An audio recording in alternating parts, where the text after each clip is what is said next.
Hey everybody, Ray here. Today I've got a LG G5 here, which I've been using for quite a long while. I'm really impressed by the wide-angle camera and the hi-fi deck. Please watch the whole video or at least wait until you see those wide-angle shots. Which brings me to the conclusion, if you do not care about the external design, the LG G5 would be a really great and practical phone to have. Here's why. The speed of the fingerprint sensor is stunning. It's extraordinary. You don't have to press the power button to wake the phone up before it actually starts to scan your fingerprint. But just touch and boom, it's unlocked. I cannot find anything faster than this. Brilliant. Speaking of brilliant, yes, it's the modular design. It's the first phone to have it, but it works great. We'll focus on the camera module and the hi-fi deck later on. Back to the design, I like this subtle curve. I don't think it's a balanced design for sure, but it absolutely makes the G5 a whole lot more ear-friendly if you keep talking on the phone for a whole day. While the design is the volume rocker is moved to the left side, which makes screen capture with one hand, especially the right hand, much less convenient than before. More than that, the SIM and the microSD tray is still not integrated to the modular design. We'll still need that ejector to get the tray out. If they still have the modular design next year and they put the trays into it, that would be perfect. But when it comes to the design, it really depends on personal preference, which I don't actually like. Anyways, the performance. With the Snapdragon 820 under the hood, you can expect the most advanced user experience from it. And it's time to do our custom speed test. Every device we are testing shares the same routine, open the same list of apps and games, so we can compare the time needed for each device to finish the test.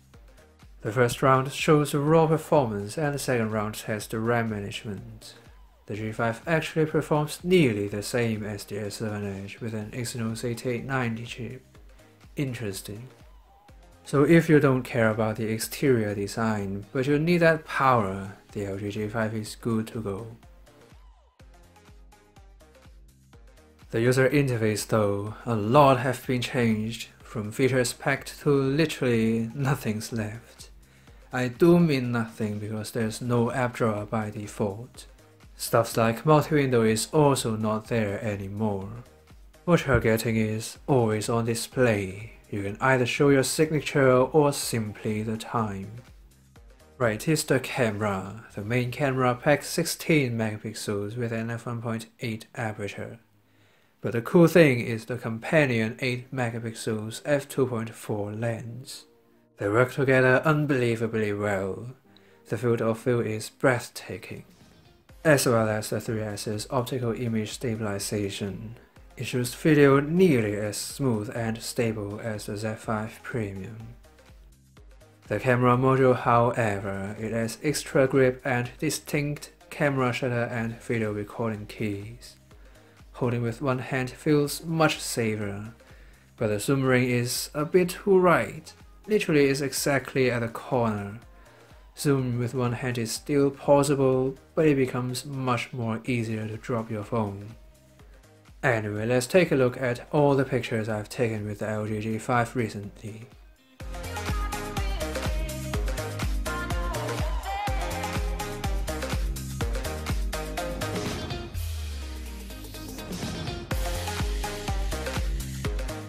Still, it is far from flawless.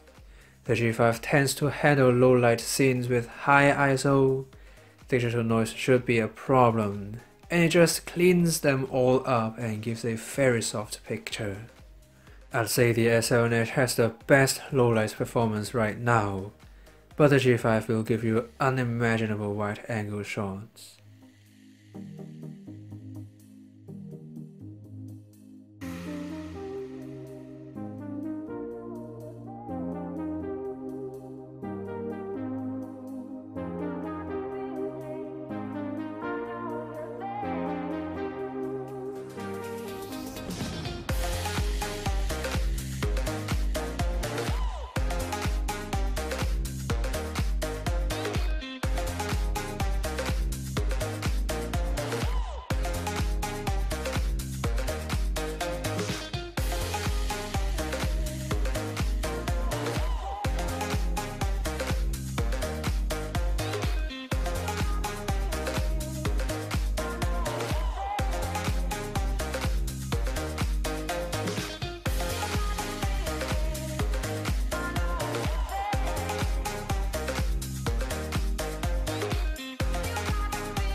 Now is the display, a 5.3 inches Quad HD IPS quantum display. The size is red, and it lies between the S7 and the S7 Edge. Display quality though, colors are vibrant.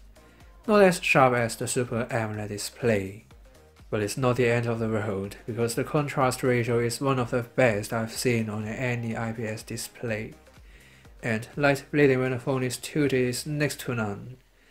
The white balance is a bit on the greenish side, but you'll get used to it. Boom, the sound quality of the Hi-Fi deck is outstanding, even if the battery is not plugged in. Well, we do need the battery to turn on the G5, but the sound quality is just astonishing. It can drive my overhead or mid to high-end in-ear headphones better than any other phones. Without the Hi-Fi deck, the mids and the bass mess up a bit while the soundstage is also not there. But with the Hi-Fi deck, you'll get those clarity, bass, wide soundstage, and pretty much everything you can expect from it. I personally think the Hi-Fi deck is more likely to be a worthy purchase compared to the camera module. Finally is the battery life test. The G5 is actually one of the most long-lasting phones with an IPS display, but it is still far behind the S7 Edge, with a much larger 3600 mAh battery with an AMOLED display. But hey, USB Type-C, it ignites Quick Charge 3.0 on the G5.